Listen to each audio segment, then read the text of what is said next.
नमस्कार मित्रांनो, राज्य शासकीय कर्मचाऱ्यांच्या DA मध्ये 3% वाढ। आताचा एक शासनाचा GR 25 फेब्रुवारी 2026 चा निर्गमित सर्व राज्य शासकीय कर्मचाऱ्यांसाठी आनंदाची बातमी। बघूया काय आहे सविस्तर। राज्य शासकीय व इतर पात्र कर्मचाऱ्यांच्या अनुदेय महागाई भत्त्यात दरात दिनांक 1 जुलै 2025 पासून सुधारणा करण्याबाबत महाराष्ट्र शासन वित्त विभागाचा एक पत्र निर्गमित झालेला आहे।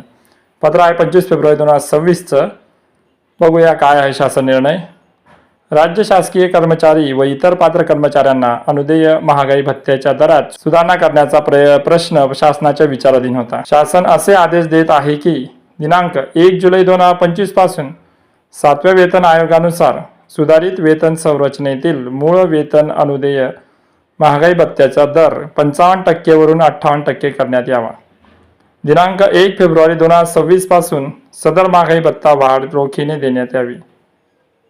माहे जुलै 2025 ते ऑक्टोबर 2025 या कालावधीतील थकबाकी मार्च 2026 या महिन्यात रोखीने अदा करण्यात यावी। उर्वरित कालावधीतील थकबाकीबाबतचे आदेश स्वतंत्रपणे निर्गमित करण्यात येतील।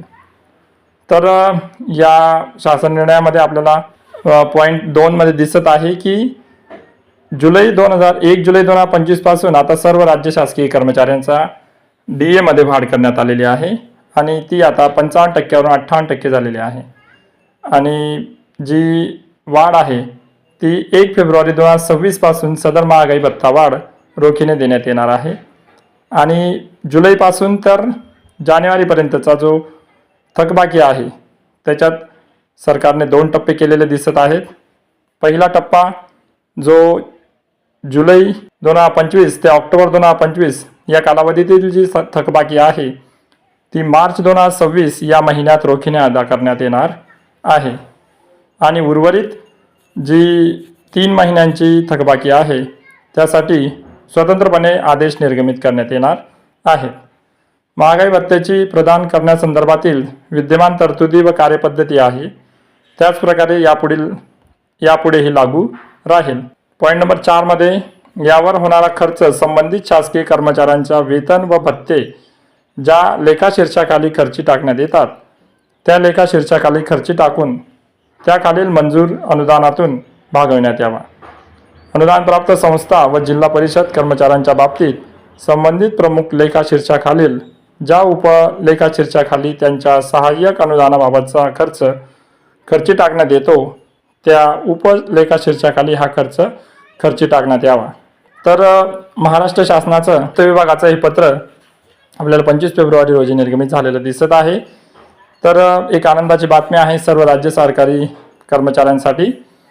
आता DA आपला 55% वरून 58% होणार आहे आणि आपल्या पगारात वाढ होणार आहे। तर ही होती एक महत्त्वाची माहिती आणि एक महत्त्वाचा असा शासन निर्णय। आता आपल्याला आपल्या चॅनलवर याआधीही आपण व्हिडिओ दिलेला आहे की शिक्षकाचा 55% प्रमाणे पगार किती असेल। यापुढेही आपण विश्लेषणात्मक एक व्हिडिओ बनवणार आहोत की 58% DA प्रमाणे आता पदवीधर शिक्षकाचा किंवा शिक्षण सेवा पूर्ण केल्यानंतर पहिला पगार किती असू शकतो। तर अशाच नवनवीन आणि माहितीपूर्ण व्हिडिओसाठी चॅनलला सबस्क्राईब करा। माहिती महत्त्वपूर्ण वाटली असेल तर व्हिडिओला लाईक करा, व्हिडिओला शेअर करा जेणेकरून ही आनंदाची बातमी आपल्या इतर शिक्षक बांधवांपर्यंत पोहोचेल। भेटूया पुढच्या व्हिडिओत। धन्यवाद।